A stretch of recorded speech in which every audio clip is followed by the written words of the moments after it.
Hi friends, welcome to సోమో competitive guidance. ఈరోజు వీడియోలో ఐసీసీ వరల్డ్ కప్ 2023 సంబంధించినటువంటి ఎగ్జామ్ పాయింట్ ఆఫ్ వ్యూలో ఉన్నటువంటి ఇంపార్టెంట్ బిట్స్తో మేము ముందుకు రావడం జరిగిందండి. ఫ్రెండ్స్, ఈ వీడియోలోకి వెళ్ళేదానికంటే ముందుగా మీరు ఇంకా మన సోమో కాంపిటేటివ్ గైడెన్స్ అనేటువంటి యూట్యూబ్ ఛానల్ మీరు ఇంకా సబ్స్క్రైబ్ చేసుకోకపోతే వెంటనే మన ఛానల్ సబ్స్క్రైబ్ చేసుకొని పక్కన ఉన్నటువంటి బెల్ ఐకాన్ని ట్యాప్ చేయడం ద్వారా ఎప్పటికప్పుడు లేటెస్ట్ అప్డేట్స్ అనేటువంటిది నోటిఫికేషన్ రూపంలో మీరు మీ డివైస్లో పొందుకోవడం జరుగుతుందండి.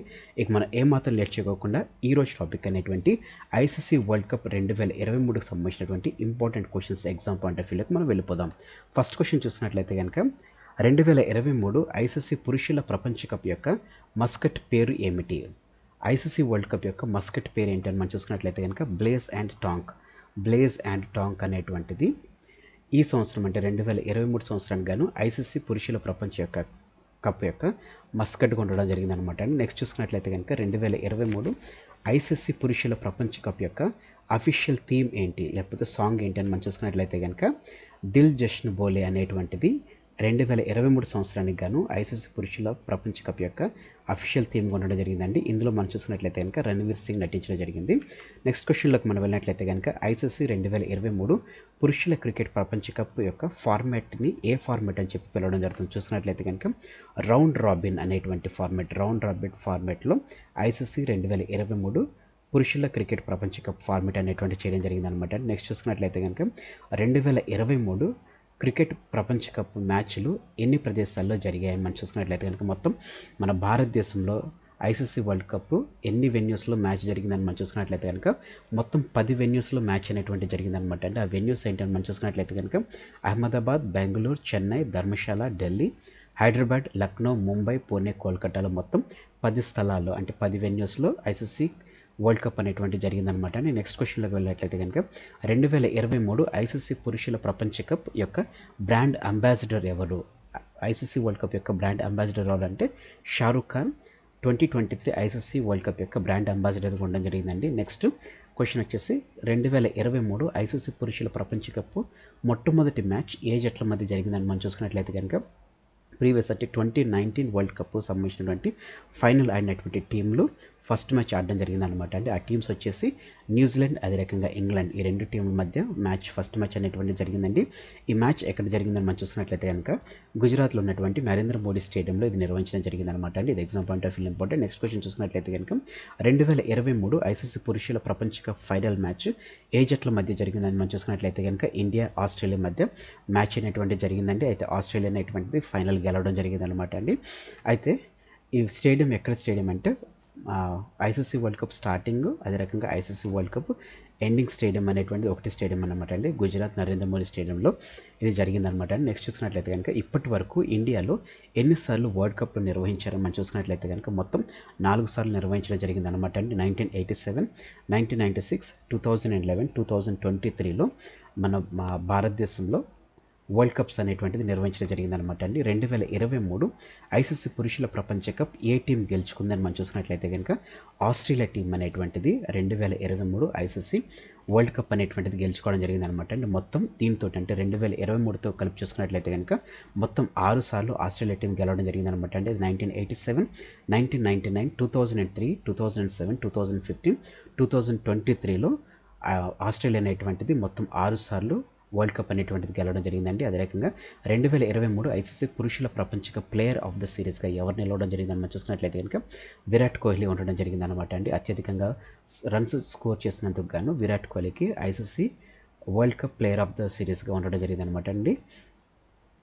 నెక్స్ట్ చూసుకున్నట్లయితే కనుక 2023 ఐసీసీ పురుషుల ప్రపంచ cup final match player of the మ్యాచ్గా ఎవరు నిలిచారని మనం చూసినట్లయితే కనుక ట్రావిస్ హెడ్ అనేటువంటి ఆస్ట్రేలియా ప్లేయర్ అయినటువంటి ట్రావిస్ హెడ్ ఈయన సెంచరీ చేయడం జరిగిందనమాట అండి. ఈయన ప్లేయర్ ఆఫ్ ద మ్యాచ్గా ఫైనల్ మ్యాచ్ యొక్క ప్లేయర్ ఆఫ్ ద మ్యాచ్గా ఉండడం జరిగింది. నెక్స్ట్ క్వశ్చన్ చూసినట్లయితే కనుక 2023 ఐసీసీ పురుషుల ప్రపంచ కప్ క్లోజింగ్ సెరమనీని చేసింది ఎవరని మనం చూసుకున్నట్లయితే కనుక క్లోజింగ్ సెరమనీ చేసింది ఎవరంటే ప్రీతం, జొనితా గాంధీ, అమిత్ మిశ్రా, నకాష్ అజీజ్, అదే రకంగా తుషార్ జోషి, ప్రీతం, జనితా గాంధీ, అమిత్ మిశ్రా, నకాష్ అజీజ్, అదే రకంగా తుషార్ జోషి అనేటువంటి వారు క్లోజింగ్ సెరమనీ అనేటువంటి చేయడం జరిగిందనమాట అండి.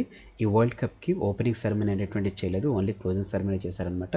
సాంగ్ ఏంటి అనేటువంటిది మీరు కింద కామెంట్ సెక్షన్లో కామెంట్ చేయండి. అది ఐసీసీ వరల్డ్ కప్ యొక్క థీమ్గా కూడా ఉండడం జరిగిందనమాట. ఆ సాంగ్ అనేటువంటిది మీరు కింద కామెంట్ సెక్షన్లో కామెంట్ చేయండి. అదే రకంగా 2023 ఐసీసీ పురుషుల ప్రపంచ కప్ ఫైనల్కు ముందు ఏరోబెటిక్ టీమ్ ఎయిర్ షో అనేటువంటిది నిర్వహించడం జరిగింది. ఎగ్జామ్ పాయింట్ ఆఫ్ వ్యూ ఇటువంటిది ఎగ్జామ్లో ఎక్కువ ఆడడం జరుగుతుంది అనమాట అండి. అది వచ్చేసి సూర్య కిరణ్ ఏరోబెటిక్ టీమ్ అనేటువంటిది ICC world cup final cup match ముందు ఏరోబాటిక్ షో అనేటువంటిది, ఎయిర్ షో అనేటువంటిది నిర్వహించడం జరిగింది అనమాట. అది వచ్చేసి సూర్య కిరణ్ ఏరోబాటిక్ టీమ్ అనమాట అండి. నెక్స్ట్ క్వశ్చన్ చూసినట్లయితే కనుక 2023 ఐసీసీ పురుషుల ప్రపంచ కప్ విజేత ప్రైజ్ మనీ ఎంత అని మనం చూసినట్లయితే కనుక $4 మిలియన్ ఉండడం జరిగింది అనమాట అండి. దాదాపుగా 33 కోట్ల రూపాయలు. అది మన ఇండియన్ డాలర్స్లో చూసుకున్నట్లయితే 33 రూపాయలు చూసుకున్నట్లయితే 33 కోట్ల రూపాయలు, డాలర్స్లో చూసుకున్నట్లయితే కనుక $4 మిలియన్ అనమాట అండి. అదే రకంగా రన్నర్అప్కి ప్రైజ్ మనీ ఎంత ఇచ్చారు అనేటువంటి చూసుకున్నట్లయితే కనుక $2 మిలియన్ అనమాట అండి. అప్రాక్సిమేట్గా 16 కోట్ల రూపాయలు అనేటువంటిది రన్నర్అప్కి రావడం జరిగింది.